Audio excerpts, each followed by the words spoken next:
राधे राधे दोस्तों, हैप्पी जन्माष्टमी। जन्माष्टमी की हार्दिक शुभकामनाएं सभी लोगों को। फ्रेंड्स, तबीयत ख़राब होने के बाद भी मैं सबसे पहले सुबह उठी और सुबह उठने के बाद मैंने ठाकुर जी को किया तैयार, क्योंकि ठाकुर जी का श्रृंगार जो है ना वो मेरे लिए बहुत ज़रूरी होता है। चाहे मैं मर भी क्यों ना रही हूँ, पर ठाकुर जी का श्रृंगार करना नहीं मेरे से छूटता है। और यहाँ बच्चों की भी तबीयत ख़राब है। बुलबुल भी सोई हुई है पीछे, देखिए उसको भी फीवर हो रखा है। और मेरे को भी बुखार था, थोड़ा लेट हो उठी मैं, बट मैं उठ गई। बस मैंने ठाकुर जी से यही बोला कि इतनी तबीयत ठीक कर दीजिए कि मैं बस आपको तैयार कर दूँ।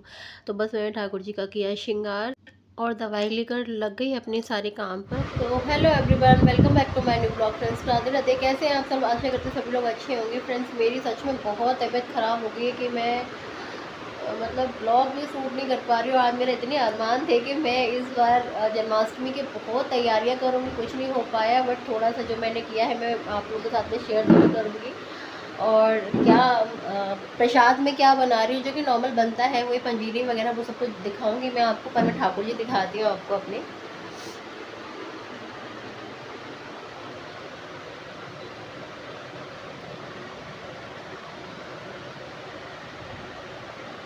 ये सारी चीज़ें मैं लेके आई थी। मैंने ये वाली ड्रेस पहनाई है क्योंकि मुझे ये सही लग रही थी पहनने में।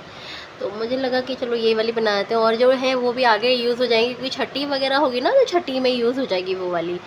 और मैं यहाँ कोई डेकोरेशन वगैरह नहीं कर रही क्योंकि मुझसे डेकोरेशन नहीं हो पा रही। तो मैंने बस थोड़ी सी जो मटकी वगैरह लेके आई थी ना वो मैंने रख दी है।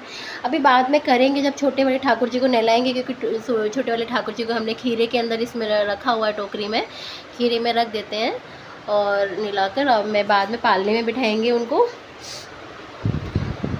सो जब ठाकुर जी को रात को अभिषेक करेंगे उनका, तब मैं आप लोग के साथ में मिलूंगी ज़रूर। अभी मैं बनाने जा रही हूँ प्रसाद, और सच में मैं ब्लॉग शूट नहीं कर पाऊँगी प्रसाद बनाने का, क्योंकि हिम्मत नहीं हो रही है बिल्कुल भी। और जल्दी जल्दी काम करना है मेरे को, और बच्चे भी बीमार हो रखे हैं, पता नहीं क्या हो गया, पूरा ही घर बीमार हो गया और मेरी तबीयत बहुत ज़्यादा ख़राब हो गई है। चलिए फ्रेंड्स, ये देखो इसको भी बुखार हो रखा है।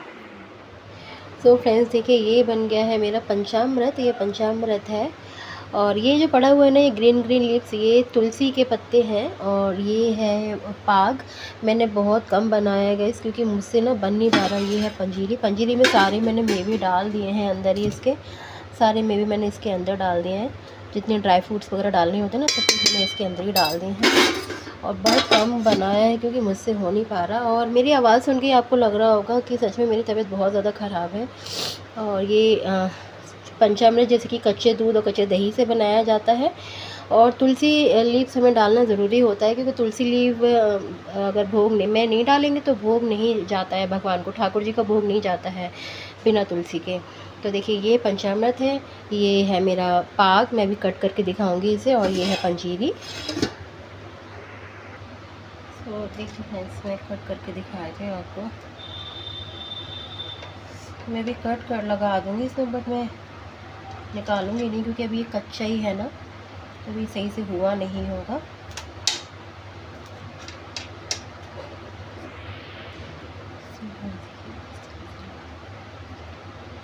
ये कैसे सही से नहीं ये बन जाता है।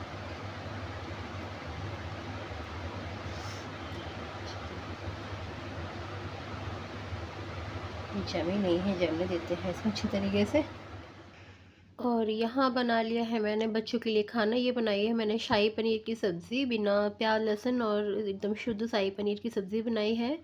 और यहाँ मैं बना रही पूड़ी। और क्योंकि हम लोग का तो व्रत है, मेरा और अर्पित जी का व्रत है, पर बच्चे तो खाना खाएंगे भाई, तो बच्चों के लिए तो भाई खाना बना के रखना ही है। और थोड़ा बहुत गाय वगैरह के लिए निकलता है खाना, जैसे गाय है और बहुत सारे 5 जगह खाना निकलता है, तो इस तरीके से थोड़ा सा पूड़ी वगैरह निकालनी है। बाकी तो मैं हमेशा बहुत सारी चीज़ें बनाती हूँ फ्रेंड्स, पर मैं इस बार सिर्फ पूड़ी और सब्ज़ी ही बना कर रख रही हूँ बच्चों के लिए, क्योंकि मेरी सच में तबीयत बिल्कुल भी ठीक नहीं है। और वैसे भी हम लोगों का व्रत ही रहता है, तो मैंने ये बोल भी रहते, वैसे भी हम लोग तो खाने वाले नहीं हैं, बच्चे तो इतना ही खाते हैं, पूरी सब्ज़ी बना दो। तो मैंने सिर्फ पूड़ी और सब्ज़ी ही बना के रख दी। बाकी मैं हमेशा पूरा बहुत सारा खाना बनाती हूँ, रायता, 2-3 सब्जियाँ, मिठाइयाँ, बहुत सारी चीज़ें। बट जब तबीयत ठीक नहीं होती है ना, तो कुछ भी अच्छा नहीं लगता है फ्रेंड्स।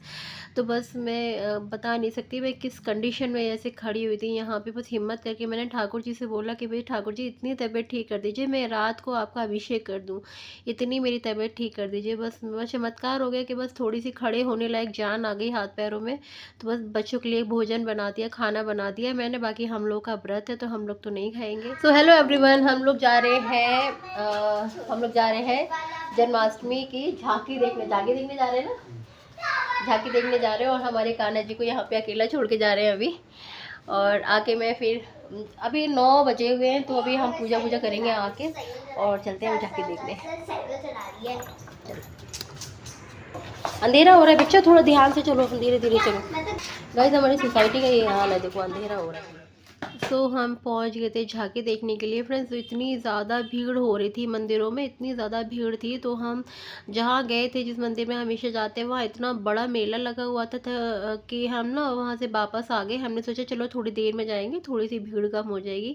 ये राधा कृष्ण की मूर्ति थी और बहुत ही सुंदर लग रही थी। ऐसे वीडियो में इतनी प्यारी नहीं लग रही, बट रियल में देखने में ना आंखें नहीं हट रही थी। और ये है ताड़कासुर जो भगवान श्री कृष्ण ने इनका वध किया था। और यहाँ पे ना ऐसा लग रहा था साक्षात ये खड़ा हुआ है। मैं एक पल के लिए तो डर ही गई थी। जैसे ही मैं उतरी ना बाइक से और एकदम से देखा मैंने, मतलब मेरे को एकदम से झटका लगा। मैं कह रही इनसे यार ये क्या है। तो फिर बाद में जब वहाँ पे ना एक पंडित जी कथा भी सुना रहे थे माइक से बहुत ज़ोर ज़ोर से, बट मैंने वो उसको ना बंद कर दिया है वॉइस को, क्योंकि मुझे लग रहा था कहीं कुछ मतलब कॉपीराइट वगैरह ना आए इस वजह से। बाकी कथा वो मुँह से ही सुना रहे थे, कोई म्यूज़िक नहीं था, बट फिर भी डर लगता है। सो यहाँ पे इतनी प्यारी झांकी लगी हुई थी, बहुत सुंदर लगी हुई थी फ्रेंड्स। हमने इस बार घर में कोई डेकोरेशन नहीं करी, क्योंकि मेरी हिम्मत ही नहीं हो रही डेकोरेशन वगैरह करने की। वरना मैं हमेशा डेकोरेशन करती हूँ बच्चों के लिए, और बच्चे बहुत खुश हो जाते हैं और मतलब अच्छा लगता है। और डेकोरेशन का सारा सामान भी मेरे पास रखा हुआ है, बट मेरी हिम्मत ही नहीं हो रही थी कि मैं डेकोरेशन का सामान निकालूँ, लाइट्स वगैरह लगाऊँ या फिर कुछ सजाऊँ। मैं सजाने का मन ही नहीं हो रहा था, बहुत बुखार सा हो रहा था और इसमें भी तबीयत ज़्यादा ख़राब थी। बट मैं फिर भी थोड़ा शूट भी करना था और थोड़ा बच्चों को एंजॉय भी कराना था, बट मैं चली गई थी। मुस्कुरा रही हूँ मैं, बट मेरे अंदर से इतनी वीकनेस हो रही थी ना, पैर कँपकँपा रहे थे मेरे। और यहाँ पे बस ये झांकी देख के ना हम थोड़ी दूसरी जगह चले गए थे।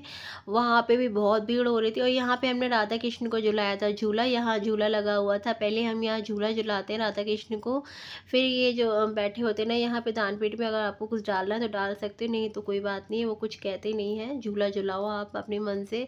और सारी ही चीज़ें लगी हुई थी यहाँ पे और सबके नाम भी थे, पर वो गा कर भी सुना रहे थे कि क्या चीज़ है क्या चीज़ नहीं है ये। और यहाँ देखिए ये तो छोटा सा ही मंदिर था, यहाँ भी इतनी भीड़ थी, मतलब पैर रखने की भी जगह नहीं मिल रही थी, इतनी ज़्यादा भीड़ थी यहाँ पर भी।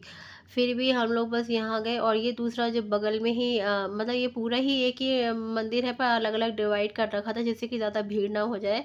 यहाँ ठाकुर जी, यहाँ पे अलग अलग सेक्शन में से पूरे सभी देवी देवताओं की मूर्तियाँ लगी हुई हैं। यहाँ भोलेनाथ की मूर्ति लगी हुई है, शिवलिंग है यहाँ पर। और यहाँ राधा कृष्ण की मूर्ति इतनी सुंदर लग रही थी ना, बस ऐसा लग रहा था कि बस देखते रहो देखते रहो, इतनी सुंदर लग रहे थे राधा कृष्ण, बहुत प्यारे लग रहे थे। मतलब इतना सुंदर रूप मतलब हो जाता है ना कि मतलब उनको देख कर ना मन ही नहीं हटता कि मतलब इनकी छवि को देखते रहो ऐसे लगता है।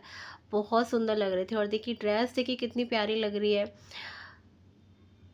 मतलब मैं तो इनको देख कर ही मतलब ऐसे हो जाता है कि बस देखती रहूं, आंखें बंद ही ना करूं। बट क्या है ना, पापी है, इंसान है, आंखें झपक जाती हैं। तो बस यहाँ से देखिए सभी लोग की ड्रेस एक जैसी है और बहुत सुंदर श्रृंगार किया हुआ है भाई, बहुत ज़्यादा सुंदर है। कल्पना भी नहीं की जा सकती इतनी सुंदरता मतलब यहाँ दिखा रहे थे। और यहाँ पे ठाकुर जी को हमने झुलाया था फिर से पालना। यहाँ पे ठाकुर जी बाल गोपाल के रूप में बैठे हुए थे। वो जो हमने अभी झुलाया था पालना, वो राधा कृष्ण के रूप में थे, दोनों वो राधा कृष्ण थे। यहाँ पे जो बैठे हुए हैं वो बाल गोपाल के रूप में लड्डू गोपाल को बिठाया हुआ है। तो यहाँ पे हम पालना झुला रहे थे इनको। बच्चों का भी मन था झुलाने का, बच्चे भी झुला रहे थे और इन्होंने भी झुलाया था थोड़ा सा। और देखिए सुंदर, कितने सुंदर लग रहे हैं ना ठाकुर जी महाराज। यहाँ भजन भी चल रहे थे, बहुत प्यारे प्यारे भजन चल रहे थे। और जब भजन चल रहे होते ना, ठाकुर जी सामने होते हैं, तो कुछ समझ में ही नहीं आता गाइस, ऐसा लगता है बस कि हम वृंदावन पहुँच गए हैं। और वृंदावन की तो बात ही अलग है। वृंदावन में जो होता है ना, मतलब अभिषेक होता है भगवान का, वो तो कुछ अलग ही है। वहाँ की तो बात ही नहीं की जा सकती। अब वृंदावन हमारे आगरा से बस थोड़ा ही दूर पड़ता है, मतलब आगरा वृंदावन एक ही समझ लीजिए आप। आधा घंटा पौन घंटा लगता है यहाँ से वृंदावन तक पहुँचने में। तो मतलब आगरा मथुरा दोनों समान ही है। अगर कोई आगरा आ गया तो मतलब मथुरा पहुंच गया, इतना है। तो यहाँ पे ये शिवलिंग है। और सोमवार के दिन भगवान श्री कृष्ण की जन्माष्टमी जन्मदिन मनाया गया है। शिव तो भगवान शिव कृष्ण भगवान से बहुत खुश होते हैं, उनको बहुत प्यार करते हैं। सो गाइस, आ गए हम लोग घूम के। और हालत बहुत ख़राब हो गई क्योंकि इतनी ज़्यादा भीड़ थी ना, इतनी ज़्यादा भीड़ थी कि हम बस एक दो जगह ही गए, फिर ज़्यादा गए नहीं, जा ही नहीं पाए क्योंकि इतनी मेला लगा हुआ था, जगह जगह मेला लगा हुआ था। तो जा ही नहीं पाए वहाँ पर। हमने सोचा चलो लास्ट में जाएंगे, पर देखा तो लास्ट में और भीड़ बढ़ गई वहाँ पे। इस भैया मैं तो वापस ही आ गई। मैंने कहा चलो अपने घर, क्योंकि तबीयत वैसे ही ख़राब हो रही है, बुखार के वजह से कुछ समझ में नहीं आ रहा। और बुखार तो कम है, कोल्ड ज़्यादा हो रहा है, तो उसके वजह से तबीयत ज़्यादा ख़राब लग रही है। और अब ब्लॉग आएगा, ब्लॉग में प्लीज़ कमेंट करके ज़रूर बताइएगा। मैंने बहुत सारी झांकी वगैरह थोड़ी सी कैप्चर करी हैं, और कोशिश करिए थोड़ी सी लेने, क्योंकि हम बहुत ज़्यादा जगह नहीं गए, 2-3 जगह ही गए थे। तो वहाँ की जो झांकी थी मैंने कैप्चर करी है अपने फ़ोन में, तो ब्लॉग में, और मैं ब्लॉग डालूँगी पूरा। और प्लीज़ अपना प्यार ज़रूर दीजिएगा। तो चलिए मिलते हैं। अभी तो हम करेंगे कृष्णा जी का जन्म, अभी 10:30 बजे हैं, और उसके बाद अभी जन्म होगा कृष्णा जी का, फिर मिलते हैं। सो गाइस, बढ़ चुके हैं 12, और यहाँ ठाकुर जी का जन्म हो चुका है, वृंदावन में भी हो गया है, वहाँ मथुरा से भी खबर आ रही है। तो बस जैसे ही मथुरा में जन्म होता है, वैसे ही तुरंत यहाँ मतलब न्यूज़ में आ जाता है फटाफट। और 12 बज चुके हैं, क्योंकि इस बार का जो रोहिणी नक्षत्र में भगवान श्री कृष्ण का जन्म होता है, रोहिणी इस बार 12 बजे, करेक्ट 12 बजे की नक्षत्र में हुई है। तो बहुत अच्छा जन्म है इस बार। तो यहाँ पे हमने ठाकुर जी को खीरे में रख दिया था, और इस बार हमने ठाकुर जी को खीरा खोल के खीरे के अंदर नहीं रखा था, इसलिए ठाकुर जी को खीरे के साथ ही रखा था। इसलिए हम खीरा जिसे जिसे हम बास्केट में रखते हैं ना, फूल सजाकर, और ठाकुर जी को खीरे के साथ में रखते हैं, तो वो खीरा जो होता है उसे एक कॉइन ले लें, चांदी का सिक्का ले लें, या फिर ऐसे ही कोई सिक्का ले लें आप, उससे कट कर दें, और जो ऊपर वाला होता है ना हिस्सा, उसे गाय को खिलाते हैं, और जो नीचे का जो हिस्सा होता है ना, उसे प्रसाद के रूप में सभी लोगों को बांट दें, खुद भी ले लें। और क्योंकि वो ठाकुर जी का प्रसाद होता है, वो खीरा ख़राब नहीं होता, उसको प्रसाद में लिया जाता है।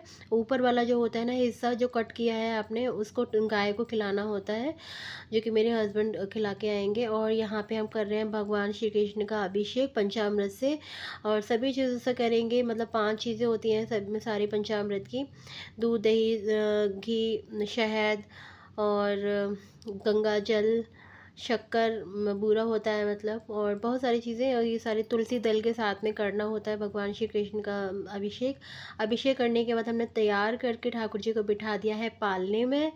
और अभी करेंगे हम आरती। आरती कुंज बिहारी की जो आरती होती है ना, वही आरती करी जाती है भगवान श्री कृष्ण की, तो वही आरती कर रहे हैं। और हस्बैंड पूरे घर में घंटी घुमा रहे हैं, शंख बजाया था सबसे पहले जब जन्म हुआ था ना, शंख बजाया इन्होंने। और शंख इस बार ना हमारा इतनी ज़ोर से बजा, बहुत ज़ोर से, वैसे बजता नहीं है, बहुत धीरे धीरे बजता है, बट इस बार तो पता नहीं इतनी ज़ोर से शंख बजा, बहुत ज़ोर से। और कई बार इन्होंने 2-3 बार शंख बजाया। और यहाँ पे हम लोग झुला रहे थे झूला, बच्चों ने भी झूला झुलाया ठाकुर जी को। और ये तो बैठ के ही झुलाएंगे झूला, क्योंकि ये मैंने इनको बोला खड़े होकर झुलाओ, तो बोल रहे नहीं, मैं ये बैठ के ही झुलाऊंगा ठाकुर जी को झूला। तो हम सब ने झुला लिया था झूला ठाकुर जी को। झूला कभी भी झुलाए ना, पहले भगवान जी को आरती कर ले, पूजा कर ले, भोग लगा ले, उसके बाद झूला झुलाना चाहिए। और यहाँ पे ये जो पंचामृत रखा है, इसमें से आप ग्रहण करना चाहते हैं ग्रहण कर सकते हैं, एक एक चम्मच आप पंचामृत ले लेंगे। नहीं तो अगर आप ग्रहण नहीं कर रहे हैं, तो इसको आप किसी क्यारी में डाल दें। अगर आपने ज़्यादा मतलब अगर आपने चंदन वगैरह यूज़ कर लिया है उसमें, तो पीने लायक नहीं रहता फिर वो, तो आप उसे क्यारी में डाल दें। अगर आपने चंदन नहीं डाला है उसके अंदर, तो आप उसे ग्राइंड कर सकते हैं, पी सकते हैं। एक चम्मच सारे बच्चों को दे दें, अपने आप को ले लें। इन्होंने चंदन डाल दिया था उसके अंदर, तो पीने वो ना थोड़ा चंदन का वैसा हो गया था, तो इसलिए हम क्यारी में डाल देंगे इसको। बाकी पंचामृत में मैंने भगवान को डुबकी लगा दी थी, जो मैंने पंचामृत बना के रखा हुआ है। और यहाँ पे मैंने लगा दिया ठाकुर जी को भोग। हमारे यहाँ ठाकुर जी को भोग रात को को पंजीरी का नहीं लगता है। पंजीरी बनाई जाती है आज के दिन, पंजीरी पाक सब कुछ बनता है हमारे यहाँ आज के दिन, बट पंजीरी का भोग सुबह मॉर्निंग में लगेगा। नहाकर पूजा करके ठाकुर जी की सेवा करके उसके बाद हम लगाएंगे पंजीरी का भोग। और बच्चे खाना खाकर सो गए, हम लोग का व्रत है तो हम लोग एक एक गिलास दूध लेंगे और सो जाएंगे, फिर सुबह मिलेंगे। सुबह हम लगाएंगे पंजीरी का भोग। अभी हमने ड्राई फ्रूट का भोग लगा दिया है। सो फ्रेंड्स, अभी हो गई है सुबह और अभी हम लगाएंगे भगवान जी को पंजीरी का भोग। और मैंने भगवान ठाकुर जी को नहला के तैयार कर दिया है और मैं लगाने जा रही हूँ पंजीरी का भोग। फिर हम प्रसाद को बांटने भी जाएंगे, क्योंकि हमारे यहाँ सुबह के टाइम में लगता है पंजीरी का भोग और रात को ड्राई फ्रूट्स और फ्रूट्स वगैरह का भोग लग जाता है। बट पंजीरी का भोग ना सुबह के टाइम लगता है। काफ़ी लोग क्या ना सुबह ही रात को ही लगा देते हैं, बट हमारे यहाँ नहीं लगता। हमारे यहाँ सुबह मॉर्निंग में पूजा पाठ करके फिर पंजीरी का भोग लगाया जाता है। फिर वो प्रसाद सब में बांटा जाता है कि हमारे यहाँ लाला हुए हैं। तो चलिए लगाते हैं भोग और दिखाती हूँ मैं आपको। देखिए, मैंने यहाँ पे ठाकुर जी को नहला के तैयार कर दिया है और लगा दिया है पंजीरी का भोग। पंजीरी पंचामृत वगैरह ठाकुर जी को भोग में लगा दिया है। और इसके बाद हम लगाएंगे सभी लोगों के लिए प्रसाद, क्योंकि सब पूरी बिल्डिंग में हमें प्रसाद भी देना होता है। तो यहाँ मैं लगा लेती हूँ प्रसाद सभी लोगों के लिए। तो इस तरीके से सभी लोगों की प्लेट लगाऊंगी, पंचामृत लगाऊंगी, क्योंकि नीचे तक जाना है और लिफ्ट भी ख़राब है, तो ऐसे सीढ़ियों से उतर के जाना होगा मेरे को। दोस्तों, प्रसाद वगैरह सब हमने बांट दिया है और बहुत थक गई, बहुत देर से प्रसाद बांट रही हूँ। दो दो तीन तीन करके दे के आई हूँ नीचे बिल्डिंग, क्योंकि हमारी ना लिफ्ट है ना वो ख़राब है। लिफ्ट ख़राब होने के कारण ना हमें सीढ़ियों से जाना आना पड़ रहा है, तो बहुत थकान हो जाती है सीढ़ियों से आने से। पर खैर कोई बात नहीं, इसी तरीके से थोड़ी सी वॉक हो जाती है। तो वीडियो को यहीं पे करेंगे एंड, और अभी करूँगी वीडियो की एडिटिंग करने के बाद शाम को आपको ये वीडियो मिल जाएगी। प्लीज़ अपना प्यार और सपोर्ट ज़रूर दीजिएगा, और नए हैं मेरे चैनल पे तो प्लीज़ सब्सक्राइब कर लीजिएगा चैनल को, और वीडियो को शेयर ज़रूर कर देना अगर पसंद आए तो कल मिलते हैं अच्छी सी वीडियो में। आज शाम को मिलेंगे इस वाली वीडियो में। बाय बाय, खुश रहें, राधे राधे।